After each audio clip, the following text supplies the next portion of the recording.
그대에게 그 몸이 없을 때는 완전한 만족이 존재했습니다.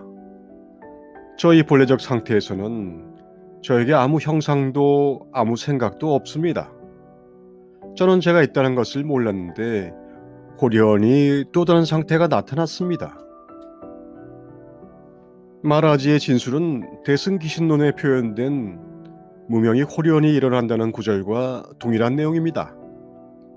경전의 뉘앙스를 어떤 사람이 그대로 말하는 것이 무척 진기하게 여겨지는 것은 그것을 보는 관점이 개체적인 의식 수준에 있기 때문입니다.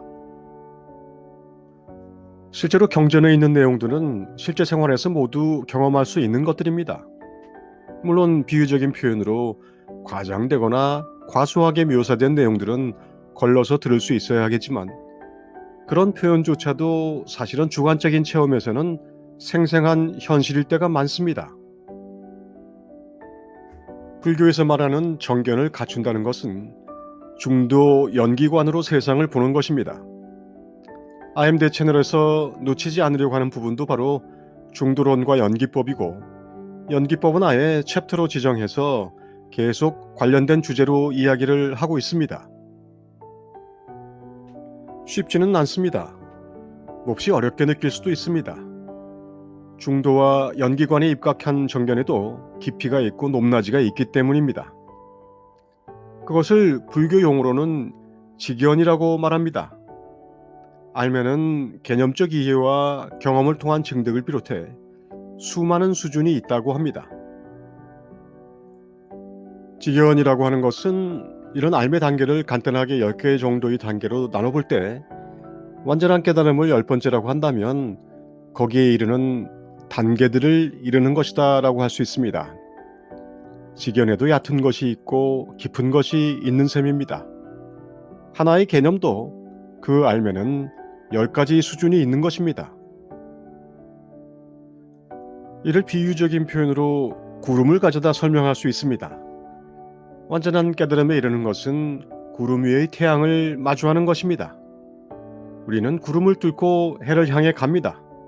처음에는 아주 두터워 컴컴하던 상황에서 구름이 조금씩 얇아집니다. 이것을 직견이 생긴다고 하는 것이죠. 우리가 기후작용을 모르던 어린 시절에는 구름의 색깔이 있다고 생각했죠. 엄청나게 두터워지면 해가 많이 가리워서 짙은 회색이 됩니다. 오죽하면 검다는 뜻으로 먹구름이라고 부릅니다. 하지만 실제로는 구름이 두터운 것이고 그 바람에 투과되는 빛이 적어지는 것이죠. 어둠이란 표현의 오류이며 빛의 부재가 진실이라고 데이비드 호킨스는 말합니다. 빛의 부재에서 빛의 현존까지 가는 이 단계는 참으로 많은데 이 과정에서 알의 수준이 높아지는 것을 불교적 용어로는 직견이 생긴다고 하는 것입니다. 직견이 생겨나는 과정이 곧 수행을 해가는 과정입니다. 연기법에 대한 직견은 다른 수행과 달리 이론적인 이해처럼 보일 수도 있습니다. 하지만 계속 강조하는 것은 연기법을 아름마리로 이해하는 것과 그것이 내 의식 수준의 일정 수준을 침투해 들어와 세상을 보는 관점을 바꿔버리는 직견이 생기는 것은 정말 많이 다릅니다. 예를 들어 지금 내 앞에 놓여있는 테이블을 볼 때 나에게 나타나는 감각 경험은 이론적으로는 35억 년이나 되는 생명체의 전 역사가 우리가 느낄 수 없는 방식으로 우리의 마음속에 용해되어 있기 때문에 우리에게 그런 감각 경험이 나타나는 것입니다. 이 말 자체를 부정하지는 못하지만 이 테이블이 나에게 와서 테이블이라는 관념으로 형성되는 과정에 대해 그것을 생명의 전 역사의 집적물로서 느끼는 것은 결코 쉽지 않습니다. 그것은 상상력과 감수성이 의식을 완전히 용해해야 가슴에 와닿는 이야기가 됩니다. 그런데 그것은 가슴에 와닿는 이야기이기도 하지만 이론적으로는 완전한 사실입니다. 사실이 감동이 되는 것을 우리는 일상의 어떤 경우에 경험할 수 있나요? 좀 어려운 말로 존재와 인식이 같은 수준에 있어야 사실이 곧 감동이 됩니다. 이것을 깨달음이라고 할 수 있습니다. 140억 년의 우주 역사가 내 앞의 테이블에 응축되어 있다는 이런 이론이 뭐가 감동적이라는 거지? 바닷가 테이블에 앉아서 보니 아름다운 노을과 바다가 마치 나를 기다렸다는 듯 이렇게 펼쳐지는구나. 두 문장 사이를 직접 연결하는 존재와 인식의 통합이 없으면 암도 감동도 헛개비입니다. 그래서 진정한 알미는 항상 감동을 수반하게 됩니다. 다소 몸이 건조한 용어인 직연을 이렇게 이해하면 조금 입체적인 느낌을 가질 수 있습니다. 특히 연기법 수행을 할 때는 직연에 대해 확실히 이해하는 것이 꼭 필요합니다. 안다고 하는 것이 많은 차원을 가지고 있다는 것입니다. 연기법은 건조한 이론처럼 보입니다. 아무리 감동적으로 표현을 해도 와닿지 않을 수가 있습니다. 사실 IMD 채널에서 말하는 많은 주제 발표들은 의식 수준에 따라 천차만별의 느낌을 줍니다. 어렵게 느낄 수 있습니다. 초점을 수행을 하고자 하는 사람에게 맞춰서 그렇습니다. 당장 우리가 보는 세계라는 것은 시공간적으로 고립되어 있는 존재인 내가 인식하는 세계가 아닙니다.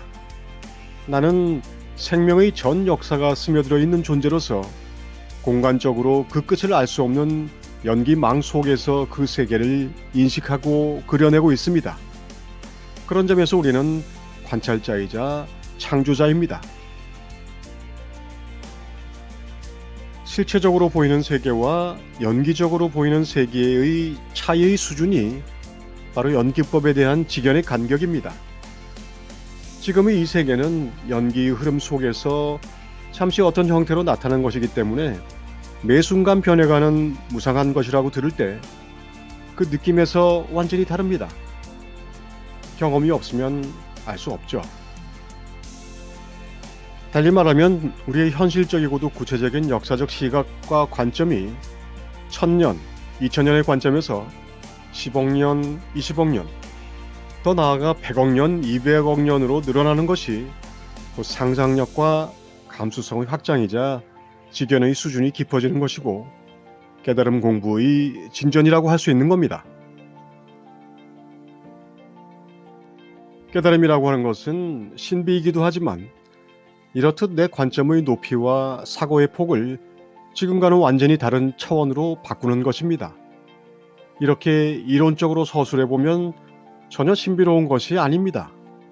하지만 그 총체적인 과정을 직접 겪으면 그것은 이론이자 감동이고 신비가 됩니다. 맥도날드 베인의 그리스도 요가에서는 오늘의 주제인 직연을 잘 정리해 줄 수 있는 설명이 나옵니다. 그리스도는 언제나 사람들이 개헌된 정도만큼만 그들의 필요에 응한다고 베인은 말합니다. 자신의 이해 범위를 넘어서는 것을 어떻게 설명할 수 있겠습니까? 오직 너 자신을 내게 활짝 열면 나의 생각이 너에게서 나타나게 된다. 사람들이 집착하는 지상의 삶과 그 안에 존재하는 것들을 현명하게 사용하라. 그것들은 더 큰 힘, 더 큰 능력과 영광, 더 높은 수준의 개현을 위해 너를 준비시키는 것으로 네가 사용하기 위한 것이다.